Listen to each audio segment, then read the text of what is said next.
Bienvenidos al podcast de Diario Veterinario, el periódico referente del sector de la salud animal.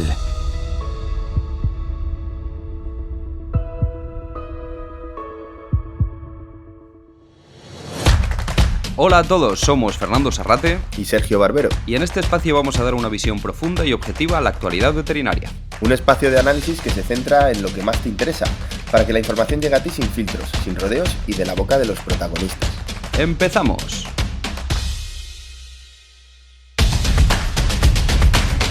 Diario Veterinario, ahora también en formato podcast.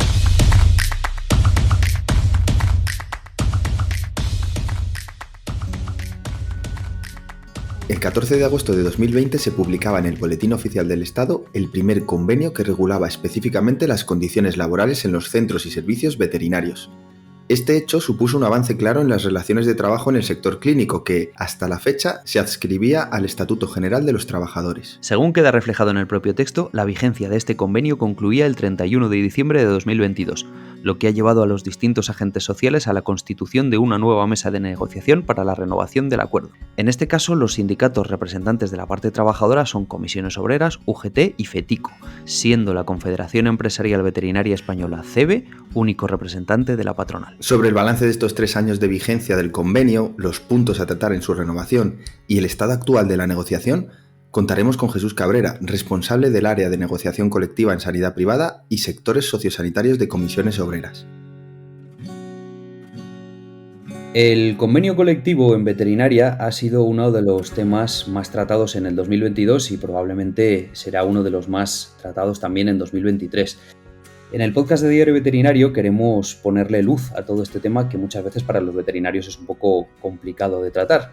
Y para eso tenemos al responsable del área de negociación colectiva del sector sanitario y sociosanitario de Comisiones Obreras, Jesús Cabrera. Jesús, gracias por estar en el podcast de Diario Veterinario. Gracias a vosotros por invitarme. Y como siempre estamos también con Sergio Barbero. Sergio, ¿qué tal? Hola, ¿qué tal? Jesús, te vamos a utilizar para aprender un poquito cómo se tratan todos estos temas de las negociaciones de los convenios. Sergio, si quieres, empieza tú mismo. Sabemos que se cumplen ahora 3 años del convenio que regula las condiciones laborales en el sector clínico veterinario. Y la primera pregunta que yo te quería hacer, Jesús, era, desde vuestro punto de vista, ¿cuál es el balance global del convenio? Se ha supuesto unos cambios positivos, ha supuesto una mejoría de las condiciones y qué balance habéis recibido también por parte de los propios trabajadores. Bueno, en un principio hay que también saber contextualizar cuál es la situación del convenio, ¿no? Estamos hablando de un sector que en el año 19-20 estaba absolutamente desregulado, salvo algunos convenios provinciales como el de Alicante, ¿vale? Y algunos más, es decir, la inmensa mayoría pues era un sector desregulado porque no tenía un convenio de referencia. Eso suponía que el marco normativo de aplicación era el Estatuto de los Trabajadores, que es el marco mínimo de regulación laboral. Y en ese sentido, pues el convenio supone una mejora, supone un avance importante. Era una necesidad que tenía el sector, ¿no? de esa regulación, que es verdad que una parte de la patronal pues vio y apostó por esa necesidad, y los sindicatos que intervenimos, Comisión y UGT, pues obviamente estuvimos en esa situación, en la situación de atender esa necesidad importante que tenía el conjunto de los trabajadores y trabajadoras. ¿Cuál es el problema? Eso es un primer convenio, incluso en este primer convenio se establecen cuestiones muy novedosas que prácticamente en el sector privado no se han contemplado, por ejemplo, como es el tema de la carrera profesional, que es un concepto que nosotros lo tenemos del ámbito sanitario público, bueno, es un concepto que está en el Sistema Nacional de Salud, porque además está amparado en la Ley de Ordenación de las Profesiones Sanitarias, ¿vale? Y en el Estatuto Marco, y es un concepto que en un principio pues, era bien intencionado, porque lo que se pretendía con ese concepto era reconocer a los profesionales veterinarios en su quehacer diario, en lo que tanto lo que es el reconocimiento de la acreditación profesional como el reconocimiento de la formación. Lo que sucede es que, y eso lo hemos comprobado en muchas de las interpretaciones de las solicitudes que han llegado a la comisión paritaria, pues que había un hándicap importante en el desarrollo del modelo de carrera profesional. Entonces, es una de las cuestiones que nosotros queremos ver, además es una cuestión importante, además de otra, obviamente, tan obvia como puede ser la subida retributiva. Es una cuestión que era novedosa, pero que ha generado problemas, sobre todo por su problema de implantación, y que es un tema que tenemos que debatir en lo que es la mesa del convenio. Es decir, que hay una valoración positiva en un principio porque estamos hablando de un sector desregulado, que ya te supone tener un marco de negociación para mejorar las condiciones laborales de las trabajadoras y de los trabajadores, pero que obviamente, al ser un primer convenio, hay una serie de hándicaps, una serie de deficiencias que se pretenden solventar o que se pretende mejorar con la negociación de este segundo convenio. Claro, entendemos que después de, como decías, de entrar en un sector totalmente desregularizado, en un sector donde no hay convenio previo, las mejoras son, evidentes en ese primer toma de contacto en el mundo sindical y del convenio. Pero ¿crees que el cumplimiento, o por lo que a ti te ha llegado el cumplimiento de este primer convenio ha sido más o menos generalizado, o aparte de esos problemas aplicativos realmente sí que se ha cumplido? Una de las cuestiones que es importante de este convenio, de este sector, lo más importante es la firma de un convenio, es lo que nosotros llamamos la sindicalización del sector, ¿vale? Es decir, la asistencia de delegados o delegadas sindicales que velen por el cumplimiento del convenio. Uh-huh. ¿Cuál es el problema que tenemos en este convenio? Pues que según los datos de la constitución de la mesa negociadora, tenemos en torno a 40 representantes sindicales, entre 36, 40 representantes sindicales, que suponen no llegar ni al 5% del total de delegados sindicales o delegadas sindicales que se podrían elegir en los centros de trabajo. Garantizar que se cumple el convenio, ¿cuál es el nivel de cumplimiento del convenio? Desgraciadamente, las representaciones sindicales estamos en pocos centros y eso significa que puede haber niveles de incumplimiento en aquellos centros donde no existe representación sindical, ¿vale? Por eso mismo es difícil aventurar cuál es el porcentaje de cumplimiento del convenio colectivo cuando es un hándicap que existe en este sector, existe una escasa sindicalización y nosotros entendemos desde Comisión Obrera que una de las formas para hacer velar el cumplimiento del convenio es que los trabajadores y las trabajadoras elijan a sus representantes sindicales que velen y que sean los portavoces de sus reivindicaciones y que velen por el cumplimiento del mismo. Esto es una de las cuestiones que tenemos que mejorar en las próximas fechas. Y cómo en este aspecto, teniendo en cuenta que muchas clínicas son pequeñas clínicas en donde a lo mejor el trabajador o tiene 2, 3 trabajadores asalariados, ¿cómo se puede luchar desde el marco legal? ¿Cómo se puede constituir o establecer herramientas para luchar contra este problema? Es decir, encontramos a un trabajador que a lo mejor tiene miedo a que tenga ciertas represalias por parte de su jefe, a ser mal visto porque sea representante sindical. ¿Cómo se puede luchar desde el punto legal contra esto? Bueno, esto es lo que tú estás marcando, es la realidad cada vez que se impone más en el mercado laboral. Es decir, el modelo de grandes centros de trabajo, que el modelo que rigió en los años 70-80, eso ya se está cambiando por un modelo de lo que es la microempresa, ¿vale? E incluso en esos casos de empresas ni tan siquiera podrían elegir un representante sindical porque se necesita al menos 6 trabajadores o trabajadoras para poder elegir un representante sindical. Y en esos casos lo que entendemos desde el punto de vista sindical es, nosotros lo que vemos es la atención a través de los equipos de extensión. Es decir, los sindicatos que nosotros nos organizamos en estructuras territoriales, ¿vale? En comarcales, provinciales, pues es una forma de atender a estas personas, sobre todo sabiendo cuál es el hándicap que tienen las trabajadoras y en los trabajadores, que es el miedo a que a que el propietario o la propietaria de su empresa pues se entere y pueda tomar represalias o despido o a modo de... Y en ese caso tenemos que ser inteligentes, es decir, sí tenemos que dar más funcionalidad a esos equipos de extensión, lo que nosotros llamamos equipos de extensión sindical, ¿vale? Tener reuniones con grupos de veterinarios, incluso en un principio, aunque nosotros somos un sindicato de clases y atendemos a todos los colectivos, al personal veterinario, auxiliares, personal administrativo, personal de limpieza y demás, pero muchas veces una forma de atraer a los profesionales es hacer reuniones con grupos de trabajo, ¿vale? Y luego, sobre todo para servicio inquietud y sobre todo para que pierdan el miedo a denunciar situaciones de incumplimiento de convenio o situaciones injustas o de agravio que se den en sus centros de trabajo. Es complicado, pero la única forma de hacerlo es a través de la descentralización del trabajo sindical, ¿vale? A través de los equipos de extensión, ¿vale? En los ámbitos territoriales. Precisamente de eso queríamos hablarte también, sobre el resto de cargos de personal que no es estrictamente clínico veterinario, de auxiliares, personal técnico, de limpieza. Nos gustaría saber qué peso tienen en la negociación, qué peso han tenido en la negociación previa del del convenio anterior y también en este, y si se ha contactado realmente con las organizaciones sindicales de dichos colectivos, si es que las hubiere. Bueno, nosotros en realidad el primer convenio, por lo que es la legislación, ¿vale? Lo negociamos sindicatos que somos sindicatos de clase, ¿vale? Comisiones y UGT, sí que representamos todos los colectivos. El contacto que nosotros tenemos con estos colectivos, pues depende del personal afiliado, que tenemos personal afiliado de estos colectivos. Nosotros tenemos personal afiliado de veterinarios y depende de los delegados y delegadas sindicales que tengan su centro de trabajo, ¿vale? En esta negociación del convenio ha entrado otro sindicato que es FETICO, ¿vale? Sí que somos 3 sindicatos, aparte de comisiones y UGT, está también FETICO porque consiguió representación en una clínica veterinaria de Villaviciosa de Odón en Madrid, un comité de 9, sacaron 8 delegados. Y nosotros, es decir, nosotros a la hora de negociar, por lo menos, Comisión Obrera, somos un sindicato de clase que defendemos al conjunto de todos los colectivos, es decir, todas las categorías. No somos un sindicato corporativo, por ejemplo, nosotros en el ámbito sanitario, yo provengo del ámbito sanitario público, pues hay muchos sindicatos corporativos pues que representan a su colectivo específico, el sindicato médico, el sindicato de enfermería, SAPSE, el sindicato de auxiliares.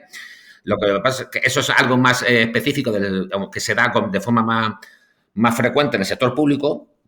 En el sector privado, digo, pero nosotros afortunadamente no se da, y nosotros entendemos que eso lo que hace es digregar, es decir, eso es una lucha de intereses, una lucha de que todos los intereses son legítimos, pero el que no exista un enfoque de equipo lo que hace es aminorar el peso que tenemos a la hora de reivindicar. No sé si me explico. Si somos centros pequeños y si los veterinarios plantean sus cuestiones, existe un sindicato de veterinarios como existe un sindicato médico específico de veterinarios, ¿vale? Que negocia el convenio. Que haya un sindicato de auxiliares veterinarios, de técnicos auxiliares. Si se da esa situación y no se da un enfoque global, pues al final tenemos menos fuerza a la hora de presionar ante la asociación empresarial que si se hiciera de forma conjunta, ¿vale? Entonces nosotros, insisto, una cosa es que tengamos en cuenta las circunstancias excepcionales o peculiares de cada colectivo, eso no es incompatible con una visión de sindicato de clase, pero sí es fundamental que exista unión, ¿vale? Sí que existan sindicatos que sepa aglutinar los intereses y las reivindicaciones de cada uno de los colectivos. Es complicado, pero en un sector como este es fundamental que exista esa visión global, ¿vale? Una pregunta que quizá pues venga precisamente de de la ignorancia del veterinario medio sobre todos estos temas. A la hora de constituir una mesa de negociación sobre un colectivo, sí, en este caso, ¿quién decide o cómo se decide si realmente es un sindicato de clase el que participa o si son sindicatos, vamos a decir, sectoriales, como has nombrado antes, o depende del número de representantes? No, es la legislación, ¿vale? El artículo 87 habla sobre la legitimación de las partes y entonces hay 3 fuentes de participación. Uno, que son los sindicatos más representativos a nivel confederal, que somos Comisión y UGT, ¿vale? Somos los sindicatos. Otro que son los sindicatos más representativos a nivel autonómico, que para eso requieren el 15% del total de representantes en su respectiva comunidad autónoma. En este caso son ELA, que es el sindicato de Euskadi, y CIGA, que es el sindicato de Galicia. Ambos sindicatos se les ha invitado a participar porque, según la ley, tienen derecho a participar y por ahora han declinado su participación. CIGA sí participó en el anterior convenio, aunque generalmente participan y no firman porque su ámbito competencial es su comunidad autónoma, pero es verdad que la ley les permite participar en un convenio sectorial estatal. Y la tercera forma de participación es tener al menos el 10% de los representantes del total del universo de representantes. Por eso había entrado FETICO. FETICO tiene 11 representantes, ¿vale? 8 de Madrid, 10 y 3 de Cataluña. Y por esa vía FETICO entró. ¿Por qué? Porque tiene más del 10% del total de representantes que hay en el sector. Si esas son las vías, es decir, o los sindicatos más representativos a nivel confederal, o los más representativos a nivel de comunidad autónoma, o aquellos sindicatos sean corporativos, sean como FETICO, sean de clase. Eso no lo define. Es decir, un sindicato es un sindicato, ¿vale? Puede ser corporativo, puede ser un sindicato de clase, puede ser. Entonces, FETICO, que es un sindicato que sobre todo lo conocemos más por el comercio, por Corte Inglés, Carrefour, un sindicato que pues participa en esta mesa negociadora porque acredita más del 10% del total de representantes elegidos en el sector de clínica y servicios veterinarios. Es que muchas veces hablamos de clínica y no solo es clínica, hay servicios veterinarios, ¿vale? Ahora mismo en la comisión negociadora somos 6 representantes de comisiones, 5 de FETICO y 4 de UGT, ¿vale? Porque acreditamos 16 representantes de comisiones, 11 FETICO y 10 UGT. El resto de sindicatos, CESIF y demás, no acreditan el 10% para poder participar en la mesa negociadora. Esas son las reglas, es decir, que no, esas son las reglas que están establecidas en el artículo 83 del Estatuto, que son las reglas de legitimación. Igual que las empresas también tienen otras reglas, las patronales para poder participar. Lo que pasa es que en este caso, en este convenio, hay una sola patronal representativa que es CEBE, ¿vale? Que es la patronal que es la que negocia el convenio por la parte económica. A colación un poco nos habías comentado que en el fondo hay muy poca representación sindical para hacer balance, que hay en el fondo un porcentaje. Nosotros tenemos, como el clínico veterinario, nunca se ha presentado como un profesional muy activo y que normalmente es un perfil profesional que no suele estar sindicado. No sé cómo lo veis vosotros y si sabéis a qué creéis que puede deberse este aspecto. Hombre, una de las cuestiones fundamentales es la ausencia de un convenio colectivo, ¿vale? Es decir, que la ausencia de un marco regulatorio y demás, y sobre todo la sensación de que no se puede hacer fuerza para poder mejorar las condiciones, ¿vale? En el momento que existe ese primer paso, que es el convenio colectivo, queda el siguiente paso, que es la sindicalización, ¿vale? La sindicalización no significa solamente que tú te afilies a un sindicato, que también, sino también el hecho de que tú seas más participativo, sobre todo que se incremente lo que es la participación colectiva, porque en la medida que exista una mayor representación colectiva, pues más fuerza se tiene a la hora de reivindicar, tanto en los centros de trabajo como en los convenios. Porque, claro, no es lo mismo negociar un convenio con 40 representantes sindicales que negociar un convenio con 300 o 400 representantes sindicales, ¿vale? Pero esto no es solo un problema de aquí, de este sector. Yo os puedo hablar del convenio de farmacia. Farmacia es un convenio muy antiguo. El último que se ha negociado es el 25º convenio, ¿vale? Está hablando de un convenio del año 81. El nivel de representación es similar al de clínica veterinaria, unos 30 y tantos delegados, ¿vale? No hay mucho más. Y ahí están los farmacéuticos, que son pues, los homólogos a los veterinarios, ¿no? En la oficina de farmacia, también con el sector, igual que en veterinaria, es decir, el propietario de la oficina de farmacia, que es el patrón o el empresario, y el licenciado de farmacia, que pues trabaja en... Y es una situación similar a quizás incluso todavía con más miedo, porque esto sí que son microempresas, las farmacias, salvo algunas que tiene 20 y tantos trabajadores, y sobre todo ahora que con la liberalización de los horarios, ahora las farmacias están creciendo en plantilla, pero sin embargo los profesionales de estos centros de trabajo tienen miedo, ¿vale? Y cuidado, así que esto es un proceso complicado, largo, porque, digo, aunque la farmacia tiene sus especificidades y las clínicas y servicios veterinarios tienen también sus especificidades, pero hay cosas que son comunes, ¿vale? Es decir, hay una categoría que es fundamental, que son en este caso, o los graduados en farmacia, los graduados en veterinaria, pero también tienen personal auxiliar, también tienen, es decir, que... Y es importante, pues, que, insisto, hay que tener también paciencia, ¿vale? Porque esto es complicado, esto no se va a conseguir de la noche a la mañana, pero sí es importante conseguir que las trabajadoras y trabajadores se conciencien y sobre la necesidad de organizarse de forma colectiva, porque el objetivo de un sindicato es ese, organizar a las trabajadoras y los trabajadores de forma colectiva para ganar fuerza de cara a reivindicar de cara a plasmar sus reivindicaciones en materia laboral y en materia salarial, ¿no? Como último paso ya para encuadrar un poco todo el tema, y ahora nos vamos a meter ya a hablar de lo que tenemos previsto para el nuevo convenio, supongo que estarás al tanto de que el mercado o de que el sector veterinario está sufriendo unos cambios, sobre todo en cuanto a grupos de inversión, grandes grupos, etcétera. ¿Crees que este cambio en el modelo puede beneficiar o perjudicar a que realmente haya más representación, a que realmente se tengan que respetar esos convenios o que los convenios sean más ambiciosos en el futuro, o todo lo contrario? ¿Crees que lo puede perjudicar? Sobre todo hablando de que son grupos con cierta fuerza. Hay cierta suspicacia con respecto a esta situación, ¿vale? Porque generalmente estos grupos, nosotros también lo hemos visto en dependencia, que entran los fondos de riesgo y demás, maximiza los riesgos, ¿vale?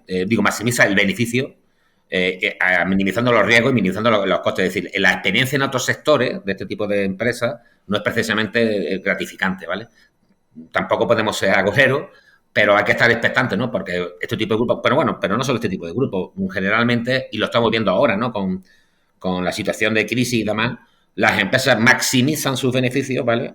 A costa de que se incremente el IPC y demás, e incluso está más que demostrado con el IPC subyacente ahora como está, que gran parte de las responsabilidades de ese incremento del IPC la tienen las empresas, los beneficios cuantiosos que están manteniendo en esta situación, ¿vale? Entonces, hay que, sin ser agorero, sin pecar de ser agorero, pues hay que tener especial precaución con respecto a cuál va a ser el desarrollo. Otra cosa distinta es que es verdad que el modelo sí está creciendo, la facturación ha crecido. Es decir, hay un informe que mandó FEBE que ha elaborado la Universidad de Girona, donde la facturación de veterinaria se ha duplicado en una decena. Así, desde el año 2010 al año 2023 se ha duplicado de 700.000 millones de euros a más de 1.400.000 millones de euros. Entonces, ¿eso qué significa? Pues que obviamente las empresas cuando ven que existe un volumen importante, que se ha incrementado ese volumen de negocios, quieren entrar quieren tomar parte de ese pastel. Entonces hay que tomarlo con precaución. Nosotros, Jesús, a veces nos encontramos con unos sentimientos encontrados, porque si bien es verdad lo que dices, los grupos grandes en general podrían tener más capacidad, bueno, pues de presión o de entrar en más riesgos para maximizar beneficios, también nos da la sensación que las microempresas o las empresas muy pequeñas, en ellas es más difícil, vamos a decir, reivindicar ciertos derechos o ciertas mejoras, precisamente porque estamos viendo al jefe la cara y los ojos, ¿no? ¿Cómo lo percibes eso? ¿Cuánto de verdad hay en esto que nosotros percibimos como usuarios, como trabajadores? Esa situación, por ejemplo, se da lo dije anteriormente, se da en la oficina de farmacia. La oficina de farmacia, la inmensa mayoría de los centros son centros pequeños, que el propietario está allí con sus 2 o 3 farmacéuticos, con sus 2 o 3 auxiliares o técnicos de farmacia. Y es verdad que es más complicado, ¿no? Porque es más complicado y eso genera más miedo incluso en trabajadores que llevan muchos años. Porque es verdad, trabajadores fijos que llevan 15, 20, 25 años y que no se atreven a reivindicar. Se genera ahí un nivel casi de confianza. Lo único que yo he dicho, vamos a ver, esto es una necesidad, es decir, el incremento del volumen de facturación y demás, o incluso el incremento de la demanda por parte de la población, porque cada vez hay una mayor demanda por parte de la población, ¿vale? Y si vamos a niveles como Inglaterra, que siempre se lo dicen, Inglaterra, Estados Unidos, el nivel, están en otra onda, ¿vale? Pues obviamente eso va a suponer que entren grandes empresas y que se creen centros claramente de mayor capacidad. Lo que pasa es que hay que tener cuidado, porque es verdad que a priori eso debe suponer una mejora, pero si al final estas empresas lo único que pretenden es maximizar el beneficio, minimizando los riesgos y a costa de los costes laborales, pues lo que a priori puede ser beneficioso a medio o largo plazo puede ser contraproducente para los trabajadores y trabajadoras. Por eso yo he dicho que hay que analizarlo con precaución, ¿vale? Es una necesidad que se está dando, es una realidad que se va a imponer y que nosotros, bueno, que se está imponiendo y que se está imponiendo y que por lo tanto hay que estar expectante a lo que suceda con el desarrollo de ese nuevo modelo de empresa en este sector. Y ya metiéndonos un poquito en la negociación del propio convenio de personal clínico veterinario, y un poco para los profanos, ¿no? Porque al final muchas veces el trabajador que nos escucha no entiende muy bien cómo se desarrolla todo este proceso, qué pasos tiene. Ahora mismo, ¿nos podrías explicar más o menos en qué punto estamos? ¿Cuál es esa cadena de actos que tiene que seguir para realmente aprobarse y renovarse? ¿Y en qué punto estamos ahora mismo? Sí, bueno, la mesa negociadora se constituyó el 13 de diciembre, ¿vale? Con la composición de las organizaciones sindicales que os he comentado. Tuve una primera reunión que en enero, el 11 de enero, en la que prácticamente no se avanzó nada una reunión en diciembre, perdona, que no se avanzó nada porque a los 3 sindicatos no pudimos consensuar la plataforma, y ya la primera reunión real de negociación fue el 11 de enero, ¿vale? Los 3 sindicatos, Comisiones UGT y FETICO, hemos consensuado una plataforma, hemos estado abordando los 3 primeros capítulos del convenio, ¿vale? El primero es sobre los ámbitos y demás, el segundo es sobre clasificación profesional y el tercero, que es suele ser más importante, que es el de retribuciones, y pues ha generado una importante discrepancia entre lo que nosotros pedimos y lo que ofrece la patronal, ¿vale? Nosotros, analizando lo que dice el convenio, que el convenio establece una cláusula de ultraactividad, de revisión de ultraactividad del IPC real del año anterior, y teniendo en cuenta que se ha perdido poder adquisitivo en los 2 años anteriores, porque en el año 2021 se creció un 2% y el IPC fue un 6,5%, en el año 2022 se creció un 2% y el IPC fue así un 5,7%, pues la pérdida es del 8,1%. Entonces, nosotros una forma de poder compensar o paliar esa pérdida de poder adquisitivo es lo que nosotros hemos pedido, el IPC del 2022 para el año 2023, un 4% para el año 2024 y un 3% para el año 2025.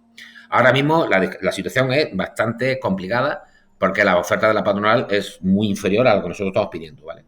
Y además la patronal se nos dijo por su parte que para ello es materialmente imposible el poder aplicar el IPC, que en ese momento estaba el IPC adelantado era el 5,8, que el viernes finalmente se publicó el IPC definitivo en el 5,7, pero nosotros obviamente tiene que estar en ese entorno por eso, por lo que he dicho, por el tema de la pérdida de poder adquisitivo de los 2 años anteriores y también por una situación que se puede dar, y es que he estado pendiente de la actualización del salario mínimo interprofesional, que ya nosotros hemos pedido al gobierno que suba lo que subió el IPC medio del año pasado. Y claro, si se coloca en torno a 1.080 euros, pues eso nos obliga a tener que hacer una subida importante, no el 8,4, pero sí en el entorno del 5,8, pues para evitar que haya salarios que estén por debajo del salario mínimo interprofesional o que estén en ese entorno. Entonces, esta fue la primera. Obviamente, lo retributivo es lo más importante en un convenio, eso está claro, pero que hay otros aspectos importantes que ya lo veremos en la siguiente reunión, en las siguientes reuniones, que es el tema de la carrera profesional, ¿vale? Con todo lo que he comentado. Entonces, esta es la situación. En la primera reunión hubo desencuentro, prácticamente no se llegó a ningún acuerdo. Hubo alguna también debate sobre el tema de caso de ultraactividad y demás, pero sobre todo la principal colisión se produjo en el ámbito de la subida y muy especialmente en la subida planteada para el año 2023. En principio, la patronal, en este caso, está representado por la Confederación Empresarial Veterinaria Española, ¿no? La CEVE, entiendo. Sí, solo está esa, solo hay esa. Vale, sí, solo está esa. Y nos acabas de comentar un poco que está resultando difícil. Es realmente, y más en tu caso, Jesús, que estás acostumbrado, porque nos has comentado que estás especializado en el sector sanitario y privado y sociosanitario. Con respecto a otras profesiones sanitarias, la patronal es más flexible, más inflexible, igual que todas. ¿Qué diferencia notas con respecto a otro sector?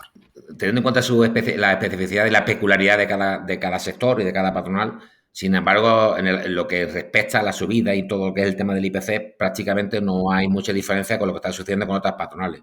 Hay que tener en cuenta que los acuerdos interconfederales, que son donde están comisiones obreras UGT de todas las ramas, y la confederación, la COE, donde están todas las confederaciones del sector, ¿vale? No llegamos a un acuerdo sobre la subida del IPC, ¿vale?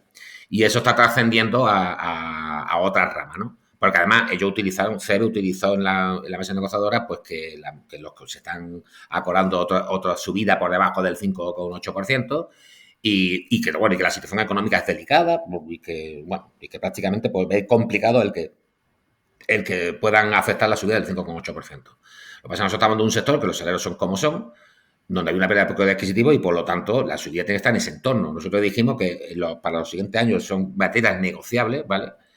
Estamos en la segunda mesa de negociación, ¿vale? El convenio, por ejemplo, de farmacia se firmó después de 20 mesas de negociación. Esperemos no llegar a tantas mesas, ¿vale? Pero, bueno, es decir, que ahora mismo también a priori sabíamos que iba a haber esas dificultades en esta primera mesa de negociación real, ¿vale? Que hubo el 11 de enero. La siguiente mesa la tenemos en la sede de UGT el 1 de febrero, ¿vale? Y esperemos a ver qué es lo que sucede, ¿vale? Pero en un principio ahora la situación, también una situación que se da en otros convenios colectivos, es decir, raro y mal, en un ámbito donde no hay un acuerdo interconfederal entre la COE y comisiones y UGT, pues obviamente eso dificulta que la negociación sea mucho más operativa. Es decir, que estamos en una situación normal, estamos en una situación que se está dando también en otros sectores, ¿vale? Que no solo se da en Es relativamente normal que en la segunda mesa de negociación todavía el acuerdo parezca lejano, ¿no? Entiendo que... Y sobre todo en este contexto, ¿vale? No estamos en un contexto de vaca gorda, ¿no? Claro. Sí, sin duda. Más allá de como hablabas, la parte de retribuciones y de este aumento del IPC por la pérdida del poder adquisitivo debido a la inflación, ¿qué otros puntos resumirías como los más importantes, 2 o 3 puntos que resumirías como más importantes a los que las uniones sindicales van a hacer especial hincapié para que haya una mejora para los trabajadores? Nosotros aparte de la cuestión retributiva y lo que es una mejor regulación de la carrera profesional, sobre todo porque ahí sí tenemos información de que ha habido muchísimos problemas para su aplicación en base a que gran parte de las solicitudes de interpretación que han llegado a la comisión paritaria están relacionadas con la carrera profesional.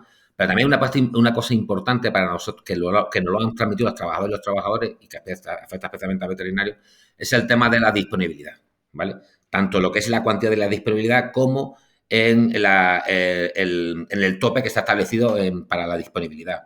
Se tiene un tope establecido de 1,5 veces el cómputo anual del que establece el convenio.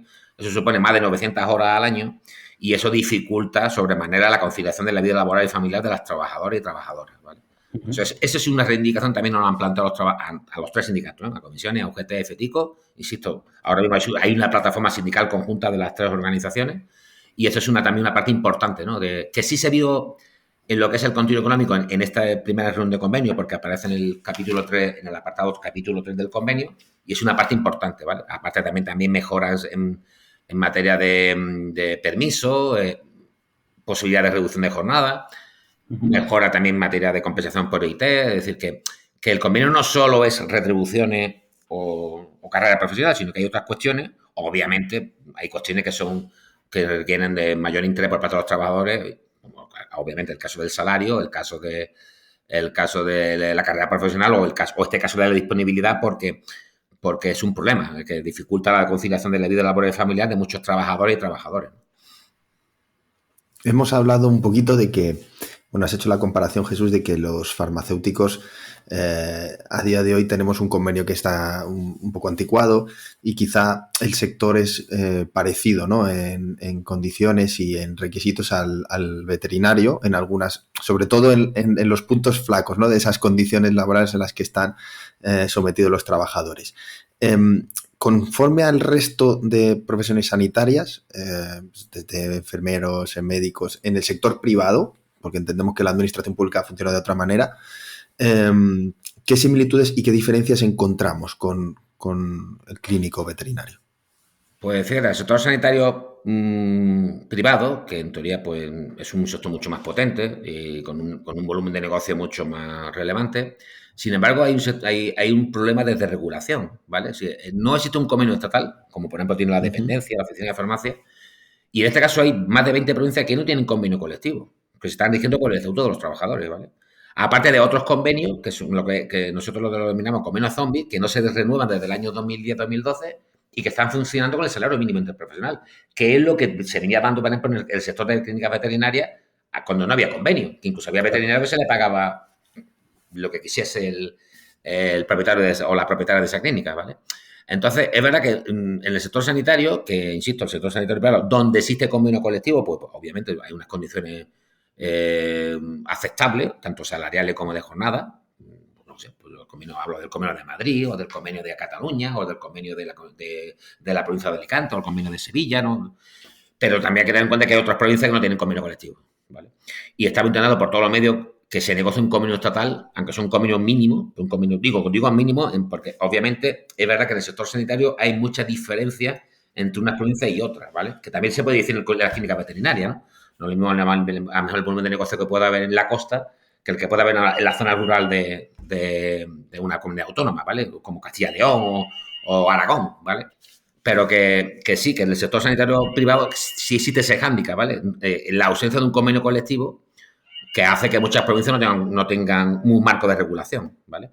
Eso, por ejemplo, no lo tenemos porque por lo menos hay un convenio estatal que da regulación a todos los centros y servicios veterinarios de este país, de España. Jesús, según tu experiencia y al ritmo que hemos empezado, ¿cómo se te antoja la duración de la negociación de este convenio? ¿Crees que tendrá una duración de cuánto tiempo, más o menos? Pues no lo sé. Vamos a ver, lo ideal sería que no fuese más allá de 6 meses, ¿vale? Si digo, sería lo ideal. Lo veo complicado porque el contexto es un contexto complicado. Es un contexto radicalmente distinto al que hubo en el 2020. En el 2019-2020 era un primer convenio, había ganas por las dos partes de regular el sector y la situación era muy distinta, ¿vale? No tiene nada que ver la situación económica porque era previo a la pandemia, es decir, que la situación era radicalmente distinta, ¿vale? Lo que estaba contando anteriormente es que con la reforma laboral lo que dice se mantiene la ultraactividad del convenio. La ultraactividad es el contenido normativo del convenio hasta que sea sustituido por otro, que con el PP eso se limitó a 1 año, ¿vale?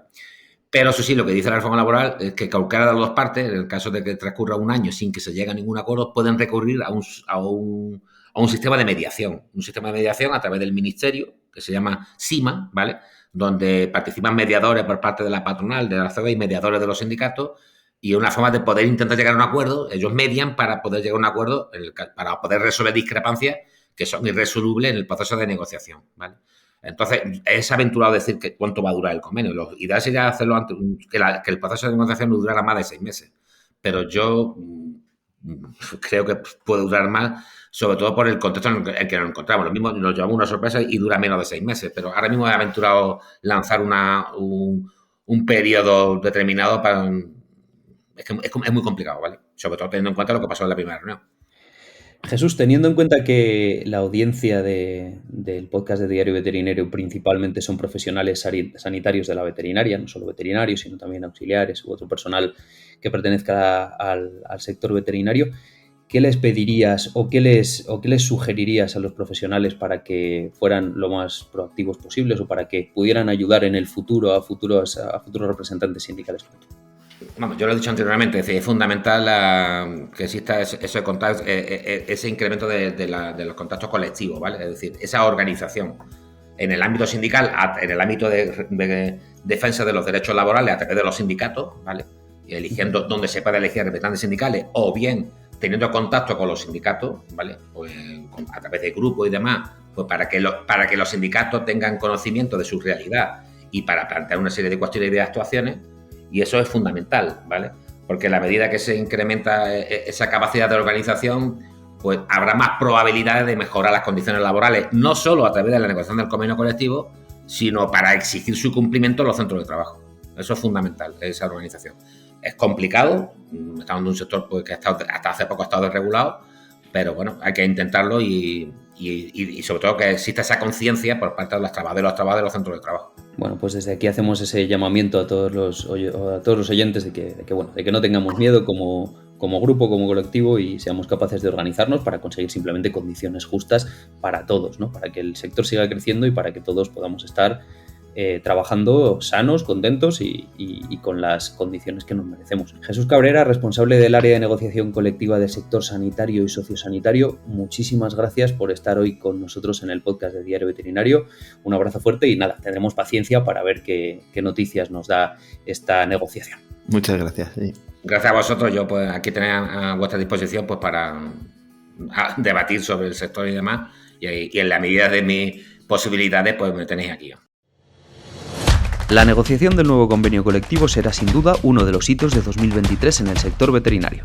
Las organizaciones sindicales ponen hincapié en el aumento de los salarios en relación con el IPC de los últimos años, en la regulación de la disponibilidad de los profesionales y en la definición más precisa de las escalas profesionales. Tanto para el correcto enfoque de la negociación como para garantizar el cumplimiento de los puntos acordados, es necesaria una mayor organización sindical estructurada en todos los colectivos de la profesión. Será una dura negociación que no debería durar más de un año. Para entonces, el nuevo convenio podría ver la luz. Veterinaria, una profesión, una salud, una actualidad. Y en el podcast de Diario Veterinario te la contamos. Recuerda lo que decía Luis Pasteur: la medicina cuida del hombre, la veterinaria cuida de la humanidad. Podrán encontrar más información en la web de diarioveterinario.com. Y no te olvides de seguirnos en redes sociales. Somos Fernando Sarrate y Sergio Barbero. Si te gusta nuestro contenido, no olvides suscribirte a Diario Veterinario. Y mientras tanto, no lo olvides. Para estar informado visita www.diarioveterinario.com.